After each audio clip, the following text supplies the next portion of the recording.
Welcome back to Nick Lenz's Comic Corner, Classics Last Non-Classics. This is episode number 645 and Double Shot number 549. Two DC trades, one I own, the other one's a library trade. First up is Nightwing Volume 2, Night of Owls, written by Kyle Higgins and Eddie Barrows. So Eddie Barrows doesn't stay on for the book very long as the artist. He gets replaced by a few different artists. Now, Kyle Higgins is not the only writer on here.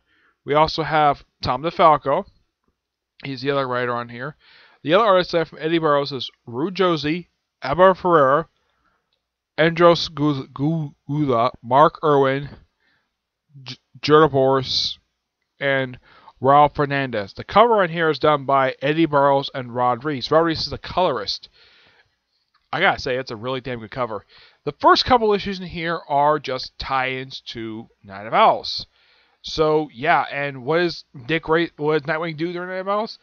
Yeah, now there's a call put out by Alfred to protect various public figures who are being targeted by the Talons. So, who does Dick Grayson go after?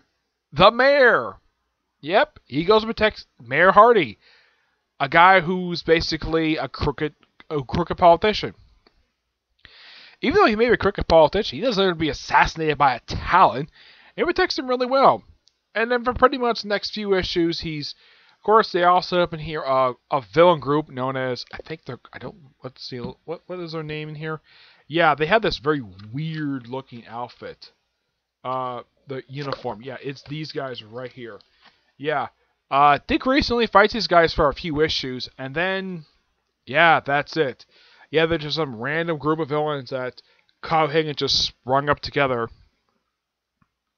And the story is called The Tomorrow People. Yeah, it's a quick little three-parter. Also involves like a minor follow-up to what happened in the first arc. Yeah. And the group is called Parison. Yeah. And it claims to be true. It's an interesting story, but the villains are pretty forgettable. What they are, but the most appealing thing, the one thing I actually found to be really interesting was the Night of Owls tie-in. That was really good. In the case of the Falling Arc Tomorrow People, it was a really good story. A good follow-up to what happened with the first arc, though they get more follow-up during Death of the Family, which happens next tree, by the way. Yeah, but in the case of this particular one, it's a very good set of issues. Though I do think the Tomorrow People storyline is a bit of a step down after the first 9 issues of really good storytelling. Yeah, in the form of the villain. The villain is a step down from what they had in the first couple story arcs. Yeah, it's a very forgettable villain, and as far as I know, the guy never appeared ever again. No, he never did. And of course, they even threw in here the Zero issue, which is kind of explaining Dick Grayson's backstory, which doesn't really change very much, except they do change how old he was when he became Robin. Apparently, he was 16 when he became Robin, which doesn't make any sense. Oh yeah, it's kind of implied that he was Robin for like 2 years and then he became Nightwing. Yes, DC's stupid 5 years time scale thing. Yeah, and a lot of people are scratching their heads, about the whole thing of 4 Robins in 5 years. Yeah, that makes no sense at all. It's a good thing DC kind of fixed that when it comes to Batman, where he established he's been out for 10 years, not 5. So yeah, there's that. So yeah, great story. Oh yeah, they even showed like a little backstory of William Cobb, which I thought was really nice, where they show he was in love with a baron's daughter, and he basically set up the whole thing of the Grayson family being part of the whole lineage of being involved with the Talons, and the whole title, The Gray Son of Gotham. Yeah, that's a title that Dick Grayson would get in Robin War in 2015. Yeah, I will review Robin when I get up to it. What do I give this? I'm going to give this one a 9.25 out of 10. It's a slight bit of a step down from the last trade, but still pretty good.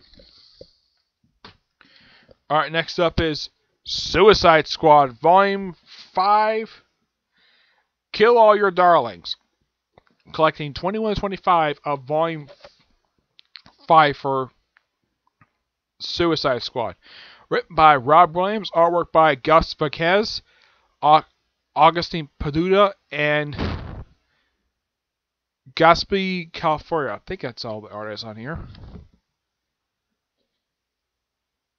And Julian Ferreira, yeah, that's Yeah, that's all the artists on here. Oh yeah, and great little homage to Uncanny X-100. Yeah. So, first starts off with him going after the group known as the People, who apparently have, and then of course they have, and the People sort of capture him in the water and have her possessed. And then for some reason had to go after Batman and Killer Frost. Yeah, this was a ridiculous thing that happened last year with this particular story, where they revealed that apparently Batman was a metahuman. And Scott Snyder himself has basically said, no, he is not a metahuman. At all. Yeah, I have no idea why Rob Williams did that for me. I get maybe Killer Frost is metahuman because she's got powers, but why in the world would they consider Batman a metahuman? Why? Because he's got gadgets? Because he's a genius? Or because he's an expert crime fighter? No idea, because they never followed through on this. The whole thing of him being metahuman was by far one of the most stupidest ideas. It's probably the most dumbest idea DC came out with last year. Of course, also, there's at one point where Katana, despite being friends with Batman pre-Flashpoint, here they don't really know each other very well, despite the fact it was later established in Dark Knight Metal that apparently she was part of the Outsiders. Oh yeah, and what is she to Batman?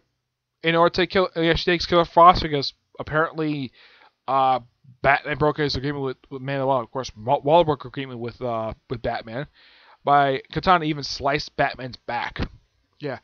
Batman showing up in here is not that big of a surprise, especially since the fact he did show up in the first fight of this series by John Ostrander. And I like that. It's a really good set of issues, but it ends with the debut, with the post-Flashpoint debut of the original Rick Flag and Karen Grace of the original Suicide Squad. Yeah, and it sets up the next story arc, which has the Suicide Squad go to space. Yeah. That's going to be interesting when I get a chance to view that trade. I'm going to give this a 9.5 out of 10. It's really good. Though I still think the whole thing of Batman being a metahuman being so stupid. Yeah, it was one of the most dumbest things that DC did last year with him. Yeah. So, that's it for this episode. Stay tuned for the next episode, which is going to be episode number 546 and double shot number 550. I'm going to cover 2 Teen Titans trades next episode. I'm going to see you all there. Bye.